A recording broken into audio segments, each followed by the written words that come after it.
fit, formidable, and fantastic. Hey everyone, it's Cory McCarthy and welcome to a new episode. Recently, one of my viewers commented requesting a video topic that I thought by covering could help a lot of people. In summary, I was requested to give tips for overweight individuals on how to get started on their fitness journeys. Even if this doesn't apply to you, perhaps you know someone who my advice might help. Especially when you consider that nearly 70% of the US falls in the category of overweight or obese. That's roughly 219.4 million people in the US. Out of a population, as of 2014, of 318.9 million. Just to supply a dose of perspective, to show that we need to take immediate action and responsibility for ourselves, as well as positively influence those we love, as a nation, even as a world. As this isn't just an exclusively American issue, as the World Health Organization's numbers can dramatically attest to.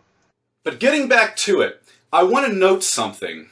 Given this is a vegan channel, I am making this video assuming that vegans or those converting to veganism are my primary audience.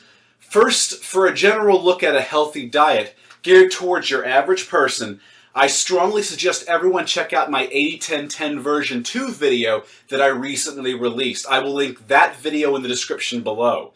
That video was not intended for dedicated athletes, such as bodybuilders, but rather your average person who is relatively active or gets modest exercise and simply desires good health, quality of life, and longevity.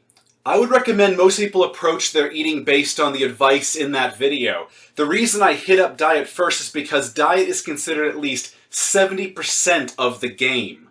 My second piece of advice is a no-brainer, but you need to get active. Even just modestly more than you might be right now. Literally, for people who are overweight or even obese, by simply adding newfound exercise to their schedule without really changing anything else straight away, they can often notice results. In the beginning, the fat will appear to typically just melt right off. Obviously, a combination of proper diet and regular exercise will get the fastest results, barring any medical conditions such as hormonal issues like hypothyroidism, which might thwart attempts at losing weight effectively. According to statistics, more than 12% of the U.S. will develop thyroid issues in their lifetime, and it is estimated that approximately 20 million Americans have a thyroid condition, and 12 million of those don't even realize they do. The moral of the story is, if you find your weight loss seems unusually stalled from the get-go, and you're eating properly and exercising, and be honest here, I'd get your health checked by a doctor. Anyhow, back to it. My fucking ADD always pulls me off in these tangents, even if they are arguably relevant. About exercise. I understand a lot of people who are overweight are very sensitive to what others think, and there are a lot of pricks out there, let's just be honest here. The sensitivity might make working out in a gym initially stressful. Well, here are some workarounds that might actually help you. How about working out with a friend? Sometimes sharing in the experience can make easing in a whole lot easier. It doesn't even have to be a friend, perhaps a trainer, just someone else to be there with and help you feel more confident about what you're trying to accomplish. Think of this like a gym wingman or wingwoman. Maybe start off with just classes. Most gyms offer classes. Classes can often help the newcomer ease in with others who are actually there for the same general goals, and hell, you might meet new and interesting people on your journey. Another idea is if a gym is still out of the question for whatever reasons, invest in some home equipment. Just the basics, like resistance bands. You can get a good set with varying levels of resistance, perhaps a pull-up bar that you can stick in your door frame, and use these tools to get you started. Combined with either indoor cardio like jogging in place, or speed walking in your neighborhood, this will certainly get you started in the right direction. You will eventually outgrow these basic tools on their own, but by that point you may also be at a place where your confidence or life situation are more conducive to joining a public gym and continue your journey and take it to the next level. This can actually be kind of fun. Perhaps think of it like a video game. You are leveling up. If sensitivity or other concerns are of no issue to you, you can just join a gym and dig right in. Just be sure to ask questions, either from other gym goers or from employees. Develop good gym habits early on. As a gym regular, I can assure you that most people won't be staring or criticizing, especially dedicated folks who are like myself. We are often too lost in our own worlds of lifting to even pay notice. We're too in the zone, you could call it. And a lot of us are very friendly. I know that I am, always willing to help if you simply ask. And I've done so many, many times. I say this because people seem to think devout lifters are all judgmental assholes. While there are certainly some world-class pricks in any given gym, from my experience, they are few in numbers. And the thing is, I can also relate. I used to be quite chubby, 215 pounds or so, with hardly any muscle, especially during my teen years. I transformed my body through time and effort, and I'm very proud of my work, and I love to see others make their own transformations.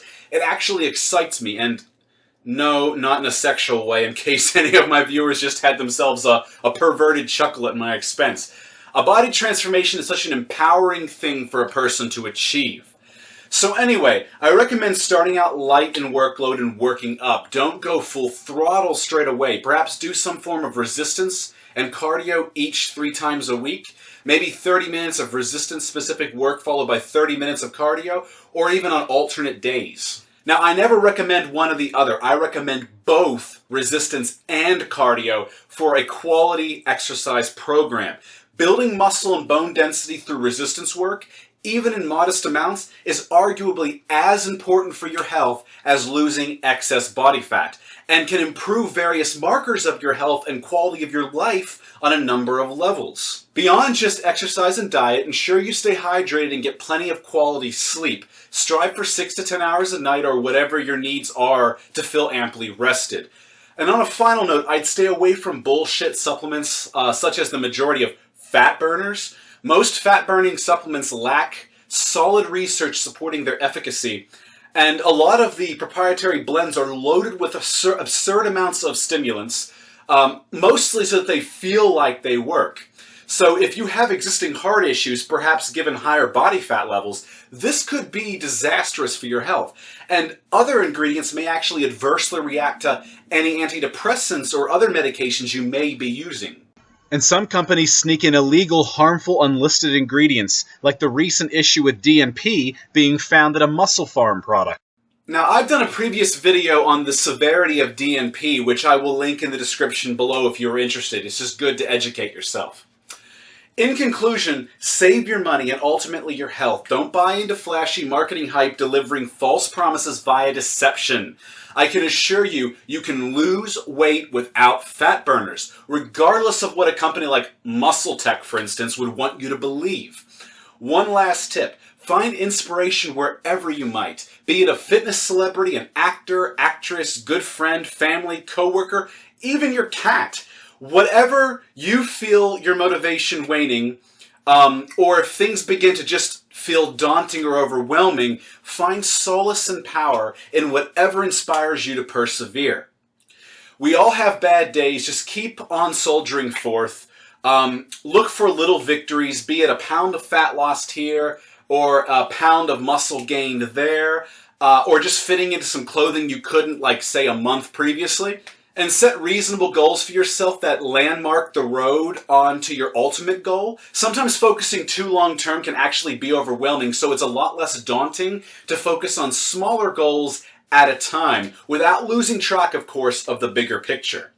As for time frame, you can expect that you will look quite different to yourself and those who know you within about 3 months. And by the end of your first consistent year, you will look like an entirely new person. You are not you.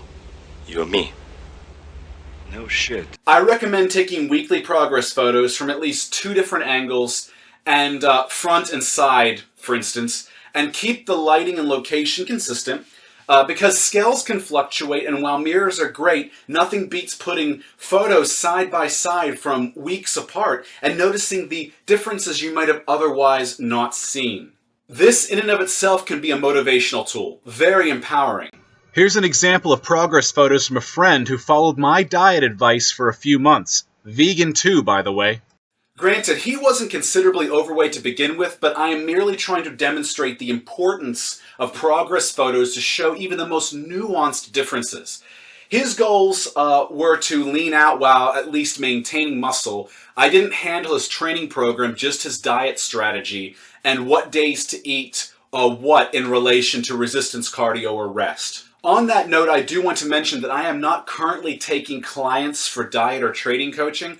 People have been asking me about this very often, and I've actually had to turn away a good number of people recently. That said, I am planning to either release a modestly priced diet and training ebook for vegans or a webinar, but I haven't decided on the platform just yet. Hopefully that will appeal to some of my viewers, specifically those looking to build muscle or lose fat while maintaining muscle. So that is actually on my to-do list. But back to topic. Those are the basics to get you started. I can't think of anything else to add right now. Just remember, there is no time like now. So make your life happen. My intention was to make this video basic, informative, and motivating. I didn't want to overwhelm. Just to give you something to make sense of where to get started, basically. And I hope you found it helpful, and if you have, please like and share it with others, and if you've not subscribed to my channel, please do so as well.